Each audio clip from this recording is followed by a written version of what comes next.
બંગાળમાં વિધાનસભાની ચૂંટણી પહેલા ટીએમસીને મોટો ફટકો પડવાના સંકેત જોવા મળી રહ્યા છે। 20 થી 25,000 ટીએમસીના કાર્યકર્તાઓ ભાજપમાં જોડાઈ શકે છે। આ સાથે અનેક ધારાસભ્યો અને નેતાઓ પણ ભાજપના સંપર્કમાં હોવાનો ભાજપના સ્થાનિક વરિષ્ઠ નેતાએ દાવો કર્યો છે। તો આજથી અમિત શાહ 2 દિવસના બંગાળના પ્રવાસે છે, જ્યાં તેઓ પ્રભારીઓ સાથે બેઠક કરશે, રેલીને સંબોધિત કરશે।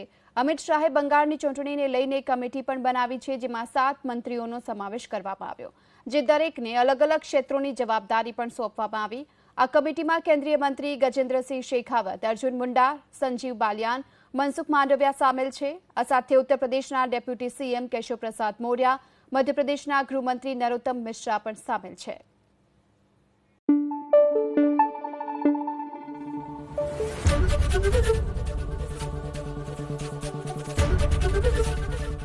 एबीपी अस्मिता, गुजरातनी अस्मिता।